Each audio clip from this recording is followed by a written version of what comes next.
Guy John here, and guess what? My fourth video I said I'd be in Japan, and guess what? I'm in Japan. Alright, so it was an interesting journey. We left LA about 4 o'clock in the afternoon, and we arrived in Tokyo at 7 o'clock in the evening the next day. So July 28th, July 29th, about 27-hour time loss. Interesting, huh? Alright, this is going to be kind of a video about what to expect for Tokyo orientation. It's kind of a big mumbled mess in my head right now, so I'm going to try and do my best to guide you in what to do. So obviously you're going to get on the plane, they'll explain everything. When it comes to your luggage, you're going to get off, depending on what you brought, and you're going to bring one of your suitcases, because I recommend bringing two. One of them's going to go to your prefecture. The other's going to stay with you in Tokyo, which is what I would do at least. That and most likely a backpacker purse is going to stay with you. So, your big suitcase is what I like to recommend. Bringing the big suitcase, shipping that to your prefecture, and then you bring your smaller suitcase with you to Tokyo. This is more of a guy thing, but I guess girls, you can find an equivalent of that, is travel light, and yes, bring like your dressiest suit possible, dress pants if you're a girl, skirt, etc. But for the dudes, you're going to want to bring at least, you are going to bring one dress or suit jacket, dress up jacket, and the dress pants. For the men, you're going to wear suit pants. And I know I've been saying the word dress, but you're dressing up to be nice. So you're going to wear a nice suit shirt. I'd recommend two, because it does get a little humid. And there are going to be some mandatory meetings, but then there are going to be some meetings some little workshops that you can skip if you want. I highly recommend that you don't skip them, because otherwise you might miss out on some very vital information. But anyway, so you're going to have a mandatory meeting with all the jets in your group. I was group A, there's B and C as well. And they're going to give you a little lecture, and you're going to meet the head honchos of education and the CIR portion of the jet program, etc. So those things are mandatory, as is a banquet that night. So you will have that. And so they'll tell you what's mandatory, but those mandatory things you want to dress in your best. And when you go to the workshops, I recommend maybe just the dress shirt and tie if you're a guy, and girls are the ladies seem to be a little more flexible. They can be a little more creative. So guys, just stick with the basics. So you're gonna have things like using, as if you're an ALT, like using pop culture in your classroom, tech in your class, what to expect in a lesson plan, etc. So now don't go thinking, oh, it's all work and no play. Well, guess what? You will have time to go out and see Tokyo both nights. The first night you'll be out by 6, and you'll have your banquet. Or you'll have the banquet, rather. Then you can go out and do some karaoke, go to a bar, because you're at the Keio Plaza Hotel, I hope, for next year's Jets.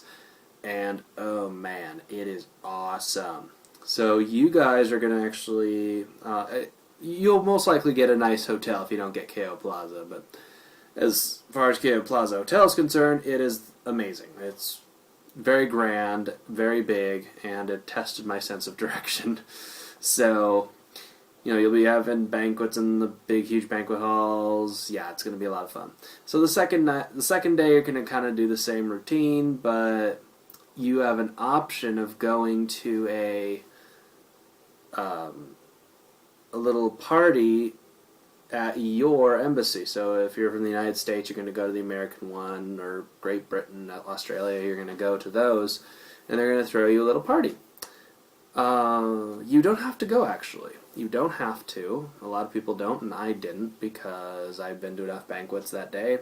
And I actually skipped one workshop because I'd kind of done everything that I felt was necessary. So if you feel like there are things that are necessary for you to do them. And then if, say that you do half of them and you're fine, go ahead and have some fun. Go to Tokyo and go check things out. Because I didn't go to the meeting at our embassy because I went out with a friend. She showed me Tokyo Tower. We had some crepes. It was really fun. So if you can do something like that, great. Or go to your embassy for the party. And then one last thing is there's going to be the one important meeting with all of your prefecture. All the jets who are going to your prefecture meet up, and it's a particular meeting, and that's mandatory. So go to that. So yeah, lots of things to do, but yeah, travel light because you don't need to bring like 7 suits. You can bring t-shirts like this or nice polo shirts, because if you see what people wear in Tokyo, like especially youngsters in their 20s and 30s, yeah, it's it's pretty interesting to see what they wear. So having a t-shirt is not going to be a bad thing at night. And yeah, it's going to be really hot and humid, so be prepared for that. I mean, if you're from the East Coast, I know it gets humid over there.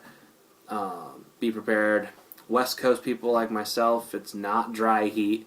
Dry heat is a little more bearable. I mean, it's hot, but you just dress for the occasion and you're okay. But humidity, yeah, if you're not familiar with it, you get wet right away. And my body's not used to it. I mean, my mind knows what to expect, but yeah, the body sometimes just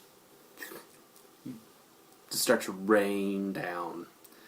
Yeah, I'll get to that later. But anywho, I just wanted to give you guys a heads up on what to do for Tokyo orientation. And if you're at the Keio Plaza Hotel, you will have a convenience store, restaurants, gift shop. It's great. And then the last day, you're going to go from Keio Plaza Hotel to the local Tokyo airport and fly to your prefecture. So in my case, we flew from Tokyo to Nagasaki.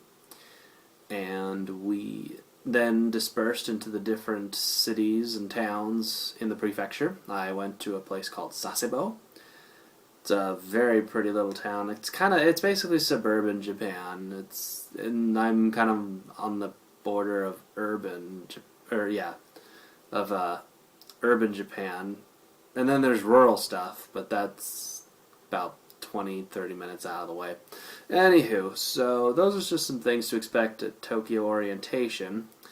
And next time, we will be taking the super long tour of my super ginormous apartment.